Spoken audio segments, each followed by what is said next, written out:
that was... Okay, particular solutions. Because we just did general solutions before lunch. And now we're going to do particular solutions. So, when you have a first derivative, how do you find f of negative 3? Well, what you do is you take your first derivative and integrate both sides. Okay? What's the integral of this? Negative x to the fifth. Quick announcement, there will be road construction after school. I believe it's between, I think it's at North Egan and Northwest 9th. So you're going to have to kind of avoid that area. You won't be able to get down that way. So make other plans. Thank you. Okay. Then what we do is this is f of x and this is x, right? We're going to solve for c. So we're going to put negative 80 equals negative 3 to the fifth plus 3 times 3 to the third plus c. So negative 80 equals, bless you. Okay, negative 3 to the fifth. Negative 3 times negative 3 is 9, times negative 3 is 27, times negative 3 is 81, times negative 3 is 243. Well, the negative's on the outside anyway, so it's going to be negative 243 no matter what. Plus 81 plus c. So what's negative 243 plus 81? Negative 162, right? Sure. Okay, and if we add 162 to each side, we get 82 equals c, right? Yeah. So f of x equals negative x to the fifth plus 3x to the third. Don't need to know why I put a parenthesis there. 3x to the third plus 82. So then they ask, what is f of negative 3? Well, you stick negative 3 in. So it's the negative of negative 3 to the fifth plus 3 times negative 3 to the third plus 82. Well, negative 3 to the fifth is negative 243 times a negative is a positive 243. 3 to the third is 27 times 3 is negative 81 plus 82. So in the end, we should get 244. Okay? So that's not so bad. No. Let's do this one then. Integrate that one. Integral of the first derivative of x equals the integral of 16x to the negative second. Well, this is f of x equals Negative 16x to the negative 1.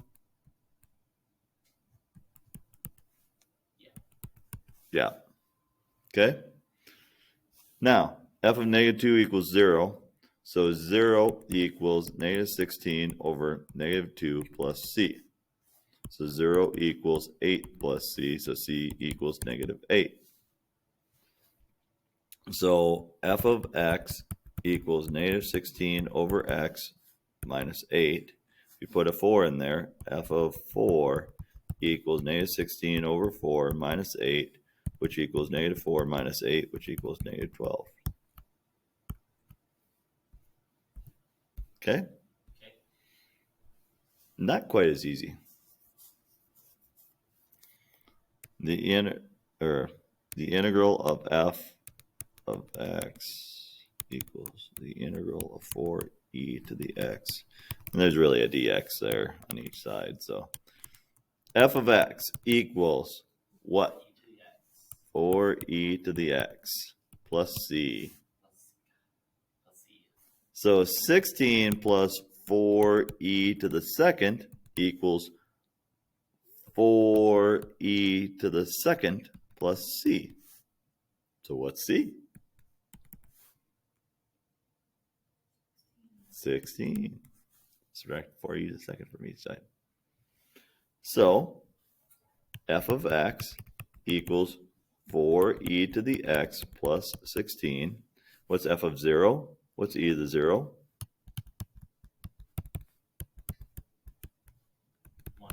1. 1 times 4 is 4, plus 16 is 20.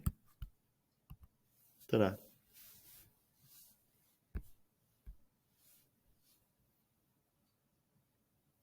Okay. Next. Which differential equation passes through this point? Or which curve solves this different? You know what I mean. All right. So, separation of variables. Y dy equals negative x e to the negative x squared dx. Integrate. So 1/2 y squared equals, oh my, the integral of that. Well, it's e to the negative x squared times the first derivative of that is negative 2x. So we need a 2 here with a 1/2 out front, because then that disappears. Because remember, e to the negative x squared, the first derivative of that would be negative 2x e to the negative x squared. Okay? So if this is u and then du type of thing, no. Yeah, but whatever. So we get that plus c, right? Okay. Did you get, because this is this. So if you take the first derivative, you get this. So when we're integrating, we got to go back to there. So we need a negative 2e to the negative x squared to get to there. So then I have to put a negative 2x here Okay. with a 1/2 out front. So it's 1/2 e to the negative x squared. Well, it's really easy to get rid of our 1/2s, multiply by 2. So y squared equals e to the negative x squared plus c. Okay, put a 1 in for y, a 0 in for x. So 1 equals e to the 0 plus c, so c equals 1. So y squared equals e to the negative x squared plus 1. Take the square root of each side. Ooh. Dang it. That didn't work, Mr. Bierschbach. I wonder if I had to take the square root first and then solve for c. You wouldn't think I would have to do that.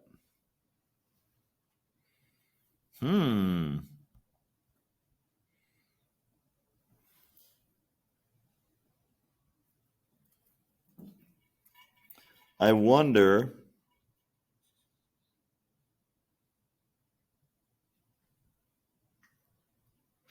Oh, no.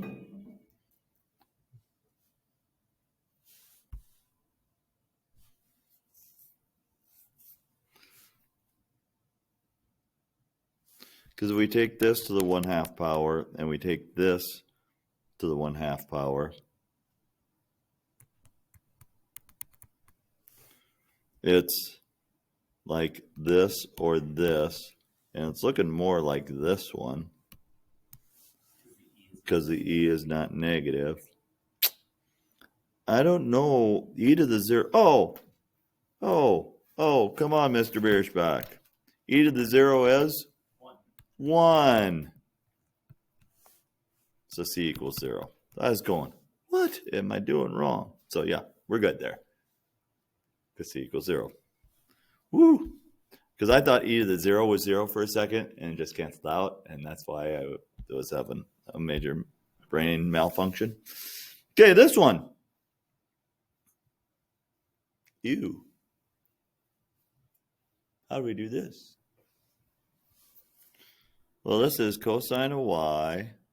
Coy. No, it's not coy. It's cosine of y plus 2 dy equals 2x dx. So what's the integral of cosine of y plus 2? Sine of y plus 2y, right? Yeah. Equals x squared plus c. Then, when y is 1, or when x is 1, y is 0. So the sine of 0 plus 2 times 0 equals 1 squared plus c. Well, the sine of 0 is 0. 2 times 0 is 0. So 0 equals 1 plus c. So c equals -1. So rewriting the equation, sine of y plus 2y equals x squared minus 1. So what is x when y equals pi? So the sine of pi plus 2 pi.